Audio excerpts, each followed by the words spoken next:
안녕하세요. 며칠 전 아내에게 벨로 걷어차 이혼 요구를 받은 유부남입니다.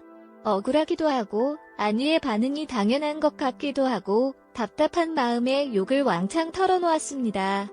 제 이야기를 듣고 많은 조언을 부탁드립니다. 아내와는 나이차가 무려 8살 차이가 나서 주변에서는 많이들 부러워했습니다. 물론 저도 예쁘고 어린 아내이기에 너무 좋았지만 때로는 무언가 공감할 수 없고 너무 어리고 해맑기만 한 철없는 여성을 갖기도 했습니다. 하지만 니를 화나게 만드는 단 하나의 존재가 있습니다. 그것은 장모님입니다. 장모님은 생명은 아니며 장인어른께서 생모이자 첫 번째 부인과 사별을 하신 후 아내와 처남을 걸로 키우셨습니다.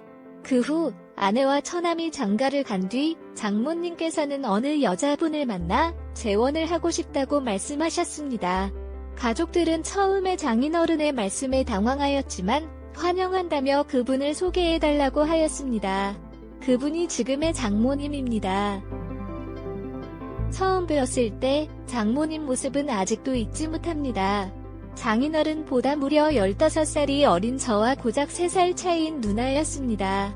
그리고 복장은 짧은 치마에 쫙 달라붙는 티셔츠를 입으셨으며 짙은 화장 냄새가 진동을 했습니다. 소개하는 자리보다는 나이트나 클럽에서 더 어울릴 것 같은 모습이었습니다. 식사와 함께 대화를 나누었지만 다들 반응은 냉담했습니다. 아내와 처남은 이건 아니라며 절대 반대를 하였고 전화로는 처남 댁은 별말 없이 암묵적으로 동의만 하였습니다. 그러나 장인어른은 그분의 겉모습과 달리 속은 여리고 착하다며 이해해달라고 하셨습니다.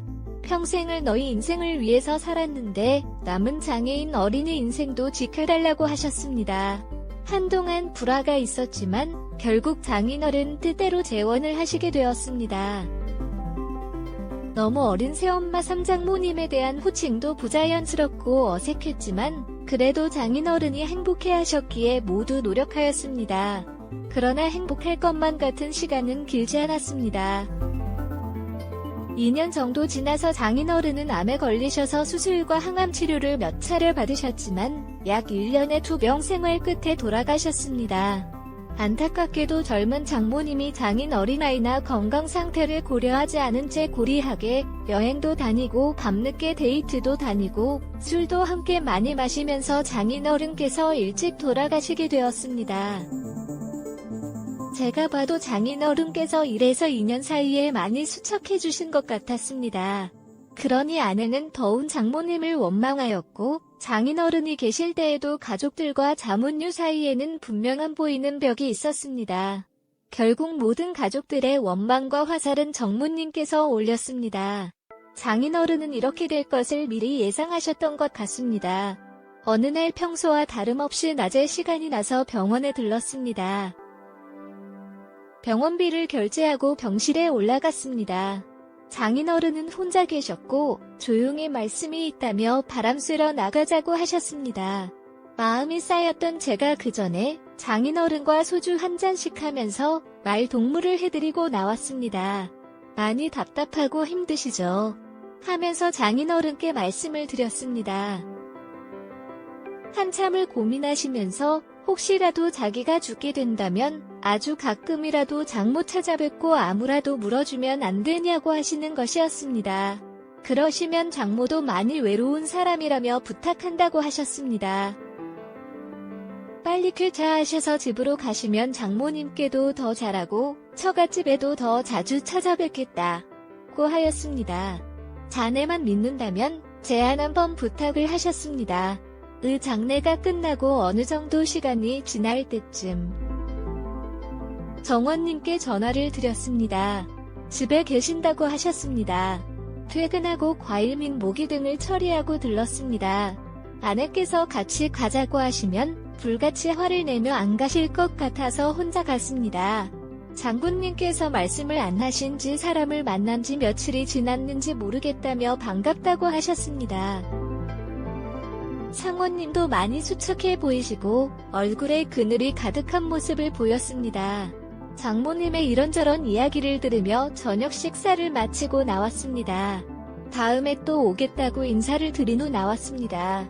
고맙다고 자주자주 놀러 오라고 하시는 모습에 마음이 아팠습니다. 그날 이후 2, 3일에 한 번씩은 꼬박꼬박 전화를 드렸습니다. 집에만 계시지 말고 친구도 만나시고 나들이도 다니시라고 말씀드렸습니다.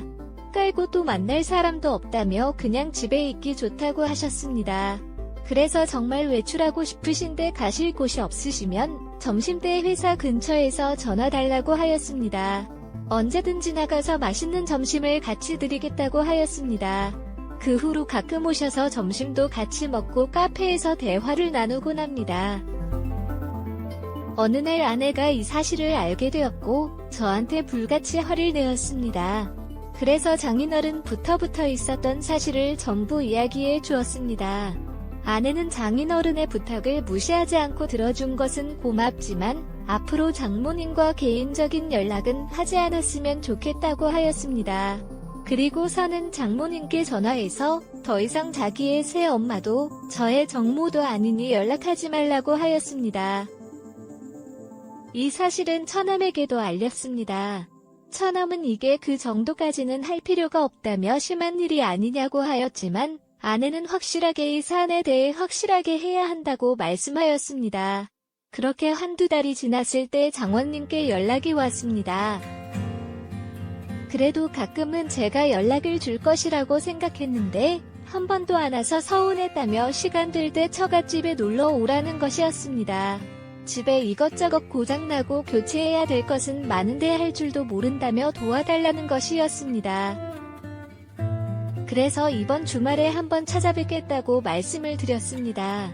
아내에게는 주말에 회사 상무님들이랑 골프 약속이 있다고 거짓말을 하고 처갓집으로 갔습니다. 장모님께서 반갑게 맞이해 주셨습니다. 수도 전구 벽지 보술령 꼬리 등등 수리 및 교체를 하였습니다. 그 집도 어릴 때부터 살던 집이라 이래저래 오래돼서 고장난 것들이 많았습니다. 점심시간이 훌쩍 지나서야 모든 것이 끝났고 늦은 점심을 먹게 되었습니다. 장모님께서는 고생 많았다며 맛있는 음식과 막걸리를 주셨습니다. 한 잔, 두 잔 주시는 대로 마시다 보니 조금 취하게 되었고 소파에 쉬다가 잠이 들었습니다. 한참을 자다가 깨어보니 시간이 많이 늦었고 아내에게 술자리가 길어졌다고 문자를 남겼습니다. 그러고는 다시 거실 소파에서 잠을 잤습니다. 잠을 자고 있는데 무언가 소리가 들렸고 장원이 혼자서 술을 드시고 계셨습니다. 저도 옆에 앉아서 한 교장 거들면서 장모님 말씀을 들었고 결국 만취하게 되었습니다. 한참을 자고 있는데 아랫도리가 뜨거운 게 느껴졌고 장모님께서 만지보고 계셨습니다. 그리고 기다렸다는 듯이 올라오셨다. 그렇게 첫 번째 관계를 가지게 되었습니다. 너무 외로웠다며 그날 몇 번의 관계를 더 가졌습니다. 다음날 아침에 서둘러 집으로 돌아갔고 마음이 너무 버거웠습니다. 그랬던 제 표정을 읽었다는 듯 아내는 무슨 일이냐고 계속 물었고 아무 일도 없다며 대충 얼버무리고 말았습니다. 그 사건 이후 장모님은 더 노골적으로 만남을 욕하셨습니다. 계속 거절을 하였지만 해서까지 찾아오셨습니다. 몇 번이고 다음에 찾아뵙겠다며 택시를 태워서 보내드렸지만 또 오셨습니다. 결국 처갓집에 가게 되었고 그렇게 만남을 가지게 되었습니다. 꼬리가 길면 잡히는 듯 아내가 어떻게 알았는지 모르겠지만 어찌됐든 모든 사실을 다 알게 되었습니다. 아내는 제가 처갓집에 있을 때 첫 번째로 왔고 장모와 머리채를 잡고 싸웠습니다. 제가 힘겹게 그 둘이 뛰어넘어 폭포 아내를 차이 되어서 저희 집으로 왔습니다. 오는 길에 장모와 아내서는 전화로 싸웠고 그 와중에 장모의 이야기를 듣게 되었습니다. 아내 태도가 너무 마음에 안 들어서 일부러 꼬시고 관계를 가진 거라며 자기는 오랜만에 남자 막내도 보고 좋았다며 아내에게 보고 남편 관리나 잘하. 어려운 상황이었습니다. 집에 도착하자마자 아내가 나를 때렸고 집을 나가라고 요구했습니다. 이제부터 2주간 직장 근처 기숙사에서 생활하고 있습니다.